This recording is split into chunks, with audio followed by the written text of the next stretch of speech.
Eu tenho certeza que você que está aí acompanhando a edição de hoje já deve ter ouvido o termo cancelar. Na internet bastante, né? Se diz aí, vamos cancelar tal pessoa, determinada personalidade. Mas afinal de contas, o que é cancelar e qual o impacto dessa palavra, dessa ação na vida das pessoas? Tanto da pessoa que pode ser cancelada ou que é cancelada, como também dos chamados canceladores. Para falar sobre esse assunto, nós conversamos a partir de agora ao vivo com a Laís Locatelli, ela que é psicanalista. Doutora, muito boa noite, seja bem-vinda ao nosso programa, um prazer imenso ter a senhora aqui com a gente. Boa noite, Matheus, é um prazer estar aqui trazendo esse tema que hoje está tão presente nas nossas vidas, que é o cancelamento, aqui para o seu programa sobre saúde, porque saúde mental é essencial, né? O que regula também todo o nosso corpo aí nos reflexos da somatização. Verdade.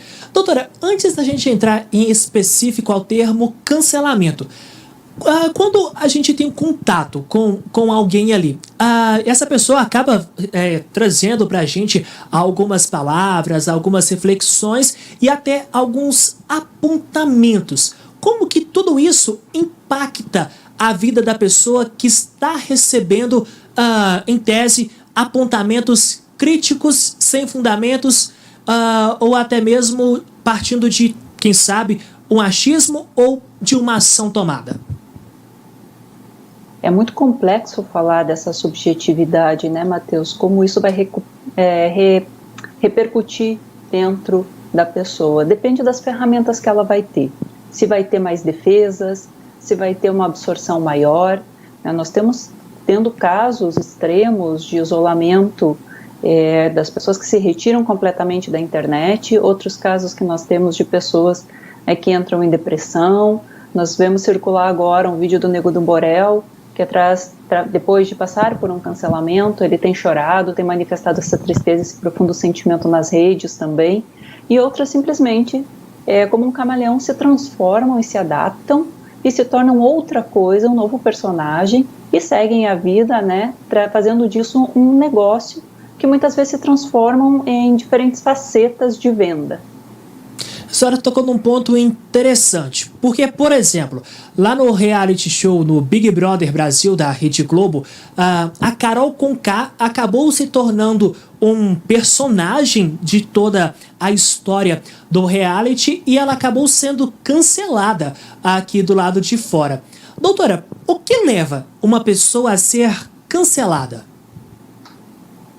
Foi um caso bastante exemplificativo, né? Mas o cancelamento, Matheus, é ignorar uma pessoa e deixar de acompanhar e consumir o trabalho dela, especialmente nas redes sociais, em virtude de algum erro que ela cometeu, né? E as redes sociais, como contam com números de seguidores, são um bom medidor do quanto aquela pessoa está perdendo de fãs, de vendas, de olhar de aprovação e de pertencimento a um determinado grupo. Por mais que seja virtual, tem conexão com grupos profissionais, com empresários, com amigos, com familiares, e um cancelamento respinga em tudo isso, na credibilidade daquela pessoa. E já há uma grande preocupação, um receio em ser cancelado, e começa a aparecer aqui um cuidado do politicamente correto, muito intenso na vida dos adolescentes e jovens adultos e das pessoas que trabalham e dependem profissionalmente de mídia, que trabalham com o público e com o entretenimento, com o cancelamento da internet, porque isso significa perda financeira também. Doutora, partindo de tudo isso, o cancelamento a gente vê muito, como a senhora disse, aí, no mundo virtual e acaba respingando no mundo real também. Mas pode acontecer o inverso, o cancelamento começar no mundo real e partir para o mundo virtual também? Sim, pode começar através da manifestação das pessoas na rede, até inclusive a questão do Nego do Borel, que é um exemplo agora que está aparecendo muito na mídia, ele teve que ver com coisas muito privadas e que foram expostas na justiça e que a partir disso foram expostas para o público e que respingou sim na carreira dele. Ou o inverso, como o Biel, que lançou uma música, né, que teve uma repercussão muito crítica, E através dessa música que já estava na internet, era um conteúdo de internet, ocorreu aí o cancelamento dele com grandes efeitos econômicos na carreira dele. Doutora, quando a gente fala de cultura do cancelamento, é uma palavra forte, mas o que está por trás dessa cultura do cancelamento? Eu acho que tem umas reflexões muito importantes para a gente fazer, né, Matheus? Assim, eu acho que a primeira coisa que a gente pode ver, que a Conká é muito exemplo disso, com esse maltratar os participantes emocionalmente, psiquicamente, quando ela dizia assim, saia da mesa, né, como isolado de todos, calar o outro, intimidar o outro, e que contribui enormemente para ela ser eliminada aí com esses 99% dos votos, talvez seja o reflexo de um cansaço nosso, né, do telespectador, frente às maldades do dia a dia, com as quais estamos acostumados a conviver e a sofrer dos seus efeitos. Então nós estamos vivendo, de certa maneira, um Big Brother de grandes dimensões, só que socialmente a gente não tem para onde fugir, não tem como sair da casa. É o que o psicanalista Dunker traz como jogo de resistir à exclusão. Como muito, né, nós podemos nos mudar e ir para um lugar mais isolado, tentar nos afastar das mídias sociais, mas aqui na vida real não tem a escolha de sair do jogo, né, quando nós nos enfrentamos com personagens que nos maltratam, que agridem, que humilham, que perseguem.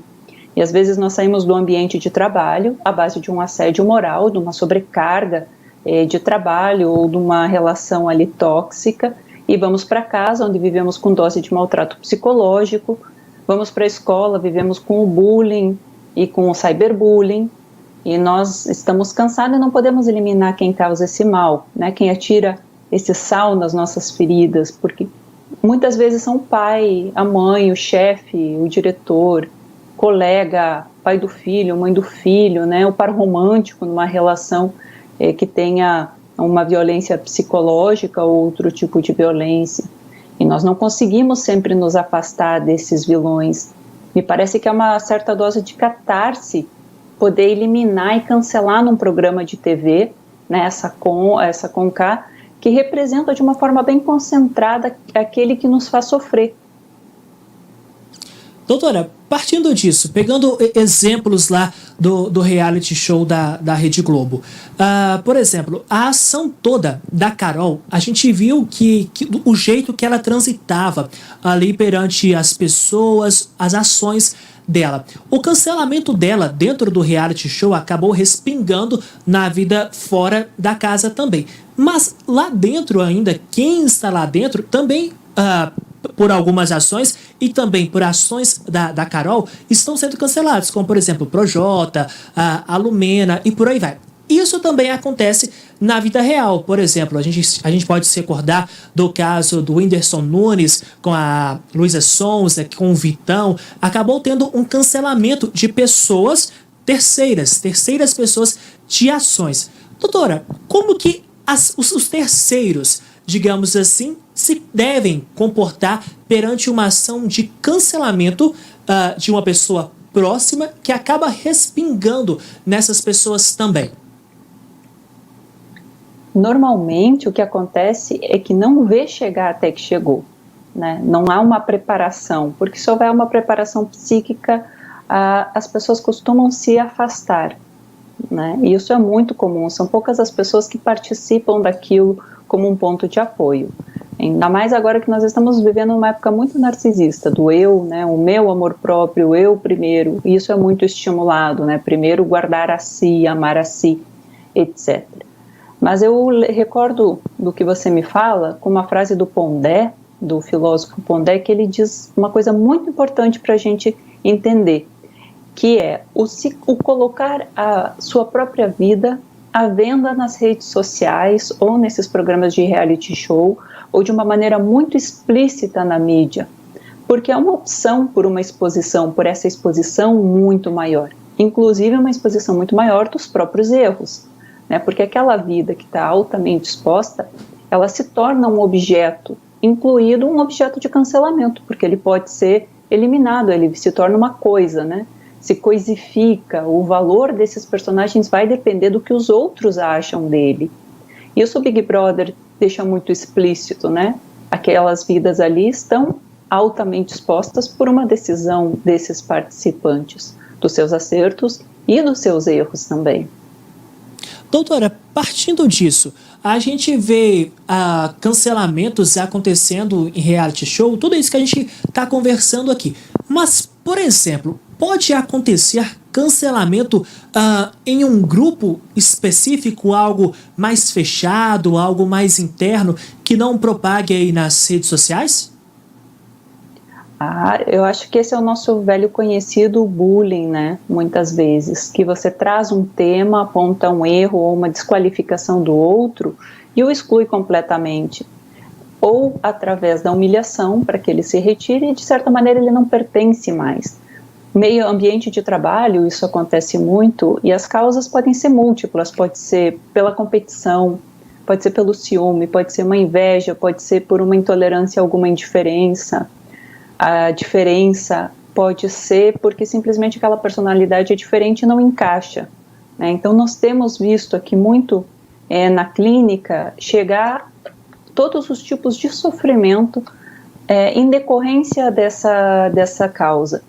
Mas o que é o ponto principal aqui que a gente pode pensar também, Matheus? É uma lição assim, básica da civilização, de incluir o sentimento do outro na fórmula. Os outros existem, né? Não sou só eu, nessa época de muito eu. Porque senão, se a gente está objetificando, e é fácil dinâmica de grupo objetificar uma pessoa. E a partir do momento que ela é desprovida de sujeito, que ela se torna um objeto daquele grupo, seja ele pelo motivo que for, é fácil porque ela é quase um objeto inanimado. Então ela aparece ali como um objeto para nos satisfazer, seja de qual forma for, né? Seja através do maltrato, seja através do bullying, do riso, da exclusão, mas há algo que gira nessa dinâmica, porque ela se torna um simples objeto. E é bastante comum e é repetitivo, né? É sistemático já. É isso mesmo. Doutora, continua aqui comigo, que a gente vai fazer uma pausa rapidinha aqui no nosso Mais Saúde. Você que está em casa pode continuar participando com a gente através do WhatsApp, da internet, do telefone. Fique à vontade, a gente faz uma pausa rapidinha e já já a gente está de volta. Não sai daí.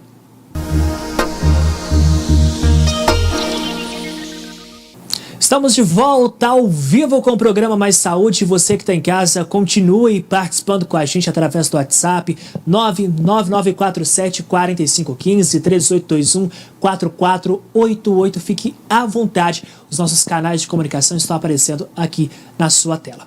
Olha só, a gente continua conversando com a doutora Laís Locatelli, ela que é psicanalista, volta a dividir a tela aqui comigo. Doutora, muita gente está chegando agora aqui no nosso programa e nós estamos tratando justamente da cultura do cancelamento. Para quem está chegando agora, doutora, vamos reexplicar o que é a cultura do cancelamento. Matheus, a cultura do cancelamento é quando uma pessoa em determinado grupo, e agora a gente está vendo isso muito vívido através das redes sociais e das mídias, né? Ela é cortada como um elemento de compra, como um elemento de acompanhamento. As pessoas se retiram desse acompanhar a vida dela, porque é o que ela está mostrando normalmente, ou o trabalho, ou a vida pessoal, ou as duas coisas compaginadas. Então, se retira esse público e ela fica, né, à mercê da crítica por um determinado erro que ela cometeu. Doutora, partindo disso, hoje em dia nós vemos muitas ações cometidas pelas pessoas. Como que isso acaba refletindo na nossa dinâmica social? Esse alto grau de exposição que nós temos hoje, ele repercute na vida de todos nós, especialmente daqueles que optamos por trabalhar com mídia social e por trabalhar de uma maneira de ser visto, né? Por outro lado, nós temos a outra vertente, que é aquela que pode ser o anonimato da rede social. E aí, a coletividade que se forma em torno disso, ela pode se formar de uma forma muito agressiva, muito violenta, quando ela se reúne, porque fica uma responsabilidade dissolvida, né? Sim. Então tem esses dois extremos, assim, do que muito aparece e do que muito se esconde. E é como se eles se retroalimentam também, porque aquele que está muito exposto, de repente representa o desejo daquele que não tem coragem de se expor. E a partir do momento que ele erra, também há um ataque aí, porque como que ele que está nos representando, de certa forma, representando esse desejo, falha com essa missão. Doutora, temos muito neles, né? Temos sim, mais depositado nesses personagens do que gostaríamos de assumir. doutora, pegando esse gancho que a senhora trouxe, às vezes a pessoa que ela é cancelada, pode acontecer dela não ter a dimensão do que ela é para um fato cometido, e aí acaba gerando o cancelamento? Eu acredito, Matheus, que a maioria das pessoas não tem muita noção até vivenciarem aquilo. É como a gente falar para uma pessoa que está em sofrimento ou que está atravessando um processo de rejeição coletivo, eu sei o que você está passando. Na verdade, a gente pode imaginar dentro de uma lógica de fantasia, mas saber exatamente o que está passando aquela pessoa é impossível, né? O tamanho daquela dor, quais são os recursos que ela tem. E aí pode acontecer algumas coisas muito curiosas que estão passando agora. Às vezes, frente a essa dor, elas se transformam em outro personagem, né? Criam uma nova identidade, uma identidade moldada, e há inclusive profissionais que já estão hiper especializados nisso, né? De reparar os efeitos de uma ação coletiva de cancelamento da vida dessas pessoas, que inclui, e como a gente pôde acompanhar aí com algumas figuras públicas nos últimos tempos, um pedido público de desculpa, né, apresentam um remorso, trazem um novo modelo de comportamento como uma marca, né, mudam o jeito de se vestir, de falar, a mensagem que levam, forjando o que a gente chama em psicanálise de um falso self, um falso eu, que é para ser aceito de volta, depois que acontece esse rechaço coletivo. Uma personalidade forjada e moldada, enquanto outros desaparecem completamente, saem do setting, né? Saem das luzes. Doutora, justamente isso. Por exemplo, a gente pode citar um dos casos que está em evidência aí, que é a Carol Conká. Após sair do reality show, de todo o cancelamento que ela teve, ela, juntamente com a emissora, vem aí trabalhando a sua imagem, como a senhora, provavelmente, como a senhora disse, para que ela possa ser aceita novamente. Quando a pessoa, ela topa, digamos assim, ser um novo personagem, muitas das vezes, essa pessoa, ela reconhece o erro dela, ou é simplesmente para que ela possa ter tudo aquilo que ela tinha de volta? Olha, a mim me parece assim, porque quando esse caso em específico, ela sai do reality show, né, e ela sai com uma grande perda econômica, que se estima ali pelas notícias que a gente acompanhou nas redes sociais de 5 milhões de reais entre contratos e patrocínio. A primeira coisa, uma das primeiras coisas que ela publicou é: Brasil, cheguei, não me cancele. O que me dá a impressão de que parece que não tem uma intenção de desculpa, de reparar o mal feito, o desconforto que ela gerou nos demais participantes explicitamente, mas sim justamente o medo do cancelamento. E assim acontece com muitos outros personagens, que naquele primeiro choque, né, o que isso afeta a mim. Então, o que Melanie Klein, que é uma psicanalista que faz toda uma teoria infantil nova, ela diz o quê? O que nós aprendemos no nosso desenvolvimento? A culpa, a sentir culpa e a reparar quando nós fizemos algum mal. Nem que seja aquele tapinha que o bebê dá na mãe ou dá em alguém e depois ele vem e passa a mão na cabeça. O que isso quer dizer? Que dentro do processo educacional, nós vamos aprender que machucar as pessoas, fazer as outras pessoas sofrer, está errado, o que gera uma sensação de culpa. Mas que nós estamos vendo cada vez mais o narcisismo acentuado, onde o outro se torna objeto, e por isso eu não preciso me culpar, não me sinto culpado, eu não preciso por isso reparar. Eu vou tentar correr atrás do meu prejuízo, forjando uma nova identidade e buscando outro nicho econômico de negócio. Essa é a sensação que eu tenho na maior parte dos casos que estão acontecendo agora de cancelamento, Matheus. Doutora Laís, e o cancelador? Ele comete atos por coisas passadas ou por vontade de fazer aquela ação, muitas das vezes, maldosa? É interessantíssimo isso que você pergunta, Matheus. E o Pondé faz uma ponderação muito importante e essencial para a gente compreender um pouquinho por que é que tem essa reação tão intensa. Porque poderia simplesmente ser um movimento de retirada, mas vem com uma forte crítica, vem como um ataque também, né? Ele diz o seguinte, que é da própria natureza esse desejo de linchamento com quem erra, e que antigamente, né, era um caso dos criminosos, os casos de adultério, e que o ser humano gosta de tirar pedra nos outros. Por quê? Porque dá uma sensação que ele é puro, que a pessoa que está julgando, né, ele é o juiz da boa causa, um juízo moral. Isso gera uma satisfação do nosso superego ali, como um representante da lei. Nós somos os certos, eles são os errados. E isso é perigoso, porque pode nos blindar de ver o nosso próprio narcisismo e a nossa própria toxicidade. Especialmente quando ele é feito de forma invisível quase nas redes sociais, né? O eu não aparece, aparece o grupo. Então não tenho que me responsabilizar por esse ataque também. Essa rede social, a gente pode pensar um pouquinho mais como um espaço, quase como um terreno baldio, né? Que não tem nome, essa terra de ninguém. E isso então fica ainda mais fácil de se manifestar. Doutora, toda essa ação do cancelador seria, digamos, um reflexo dele mesmo? Eu acredito que todos os seres humanos tenham as suas cotas, sejam elas as cotas de bondade, de maldade, as cotas mais psicóticas, as cotas mais neuróticas, e que isso se acentua em determinado período ou em determinada reação a alguma coisa que acontece.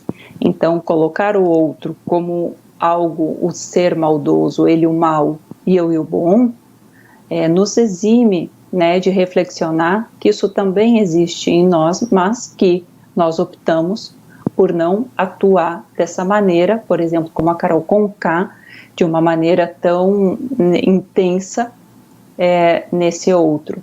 Mas que em determinados momentos nós também temos as nossas cotas que são manifestadas. Pode ser através de uma discussão, de uma briga, de um castigo que infligimos aos nossos filhos, etc. Isso vai aparecendo, né? Mas são coisas que nós não gostamos de ver e muitas vezes não toleramos em nós mesmos, reprimimos. Pode sair como sintoma, pode sair como ataque. Enfim, cada um vai dar a vazão da maneira que pode para esse sentimento que renega em si. Doutora, agora eu acredito que a família seja, a nossa família ali seja um dos nossos bens. Doutora, por exemplo, no caso da Carol Conká, a gente viu que ela foi cancelada, está sofrendo das ações dela, e aí a gente vê o filho dela também sofrendo ameaças, um cancelamento. Como que fica essa situação de pessoas que a gente gosta e pessoas tão próximas? É um pouco que a gente trazia no início, né, Matheus? As coisas hoje, como elas estão tão explícitas no meio virtual, estão tão explícitas na mídia, quem expõe a sua vida, sim, expõe também a vida dos seus, ela respinga.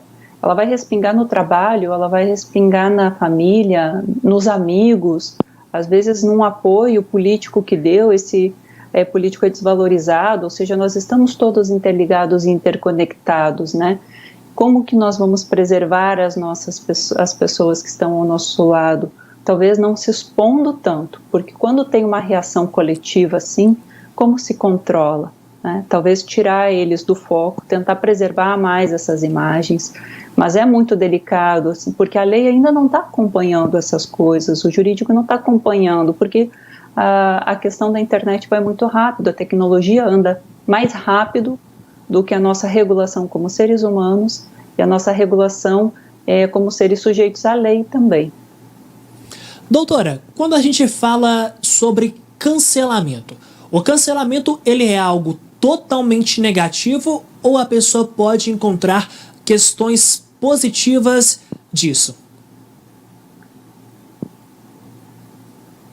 Essa é uma discussão que eu tenho acompanhado bastante, porque a questão há coisas que merecem ser canceladas, por exemplo, uma má prática, uma violência contra a mulher, uma agressão aos outros, assim, de forma tão explícita como aconteceu.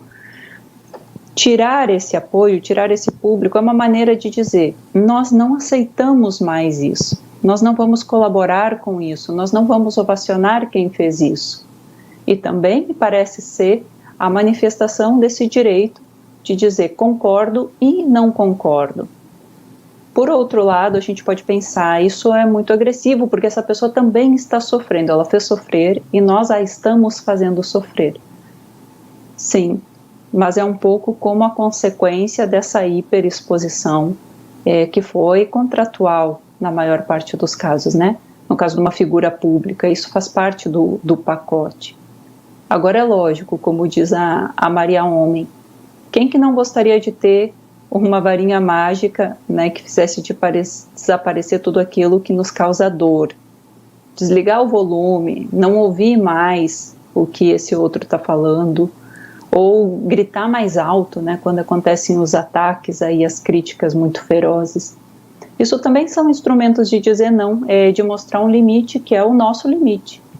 Não compro mais esse produto, né, porque aquilo, de fato, acaba por serem produtos que estão à venda, até as próprias vidas, né? A pessoa filma a casa, expõe a família nas redes sociais, etc., como produto.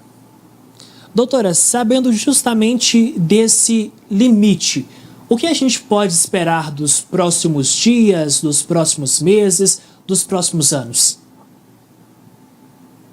Matheus, é uma boa pergunta, porque nós ainda não sabemos o quanto a tecnologia vai entrar ainda mais dentro das nossas vidas, dentro das nossas casas, e como que a nossa psique vai dar conta de toda essa informação. Porque eu tenho a impressão que agora nós não estamos preparados para compreender exatamente o que está passando e o nosso alto grau de exposição e a nossa participação nesses conjuntos que se formam aí de opiniões da coletividade.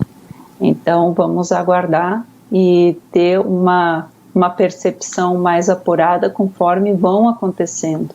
Talvez por isso que o público mais adolescente, mais jovem, esteja tão preocupado com o que está acontecendo aí nas redes, porque não existe mais o desconectar e ir para casa descansar, o sair do trabalho e só voltar amanhã, o sair da escola, né, e o retorno no outro dia, porque a internet nos acompanha 24 horas por dia. É o efeito sombra dela, né? Não importa aonde a gente vai, ela está lá. E se há uma situação desagradável e que nos traz um desprazer, ela vai nos trazer um desprazer permanente. E isso é um sofrimento psíquico que muitas vezes está na ordem do indizível, que acaba na clínica, né, com esse sintoma como parecendo uma depressão profunda, às vezes manifestação de vontade de suicídio e coisas ainda mais sérias, porque nós não temos um descanso disso, né? Ele é permanente. Doutora, num contexto geral de todas as situações, a gente pode dizer que hoje em dia existem mais pessoas para apontar o erro, para julgar, do que pessoas que chegam e falam assim: opa, você errou, vou te ajudar a mostrar, vou te ajudar a encontrar o caminho correto. Eu, como o meu trabalho como psicanalista, existe muito esse acolhimento na clínica. E a clínica também é um ambiente preparado para que isso se dê, né? Trabalhado e preparado para que esse acolhimento se dê. Talvez a família, com sorte alguns amigos, alguns colegas de trabalho. Por isso que é tão importante, Matheus, como regra 1 da nossa vida, manter vínculos saudáveis. Manter bons vínculos com familiares, com alguns amigos, com os colegas, com o trabalho. E isso dá trabalho para todos nós, eles não vêm pronto. Desenvolver a confiança, desenvolver a lealdade, né? Ter uma ética que seja, eu vou fazer o mesmo na frente dos meus amigos do que eu faço por trás deles, a maneira que eu falo deles a mesma, para quando uma coisa cai, nós termos várias outras onde poder nos agarrar. Se cometo um erro, que é o caso do cancelamento, parece um erro, a pessoa é cancelada de uma maneira ofensiva, vai ter outros elementos, né, para não ficar esse absolutamente só, que é também uma situação de perigo psíquico, onde essa tristeza vai me levar, por que caminhos, né, que ela vai desembocar. Doutora, o pessoal está participando com a gente através da internet, através dos nossos meios de comunicação aqui. O diretor estava me passando, durante o nosso intervalo, uma pergunta que é bastante curiosa. Por exemplo, há alguns meses, a Luísa Sonza e o Whindersson Nunes, eles terminaram um relacionamento. Aí acabaram muitas pessoas analisando, fazendo apontamentos na decisão do casal. Aí, por exemplo, a Luísa Sonza, ela vai lá e assume um novo relacionamento amoroso. Ela acaba sendo cancelada, criticada duramente na internet. Na sequência, o Whindersson Nunes, ele assume também um relacionamento amoroso, mas o cancelamento não é da mesma forma que foi com a Luísa. A questão da pergunta é, a mulher hoje na sociedade, ela é mais cancelada do que o homem, talvez por machismo? Acho que a questão da mulher tem a ver com o desejo feminino, Matheus. No caso do Whindersson, me parece que era um casal normal, de dois jovens, mas que ele estava envolto numa fantasia coletiva do príncipe e da princesa e do casal perfeito. Quando as pessoas viram isso terminar, tenho a impressão que isso repercutiu como se fosse retirar um pouco da fé que nós tínhamos no amor, num relacionamento de crescer juntos, né, de estar juntos desde o início, da beleza da paixão, dessa imagem tão bonita que eles passavam e que eles vendiam também, né, era muito comercializado isso, era muito exposto isso. E quando ela sai desse relacionamento, que a priori se entendeu que houve uma traição, esse desejo feminino ele vai ser atacado. Inclusive, ele costuma ser atacado pelo parceiro, que é o caso dos feminicídios, eles acontecem praticamente todos eles, ou a grande maioria deles, quando a mulher se despede desse parceiro e decide formar uma nova vida com outra pessoa ou de uma forma diferenciada. É como você ousa não me desejar, como você ousa desejar outra coisa, né? Porque ela estava ali muito como um objeto de satisfação. Então eu não sei se tem a ver tanto com a figura da mulher ou se tem a ver com o desejo da mulher, porque se ela tivesse se separado em outra situação, acredito que não teria sido retalhada desse jeito. Tá certo. Doutora Laís Locatelli, psicanalista, participando ao vivo aqui com a gente do programa Mais Saúde. Doutora, sempre um prazer ter a senhora aqui com a gente na NTV. Muitíssimo obrigado por ter nos atendido nesta terça-feira e eu espero você de volta mais vezes aqui no Mais Saúde. Muito obrigada, Matheus. Muito obrigada à NTV. E estamos aqui sempre para falar sobre saúde mental e discutir essas questões que parecem que está longe, que está no outro, mas que elas acabam fazendo parte da vida de todos nós. Obrigada. Obrigado a você.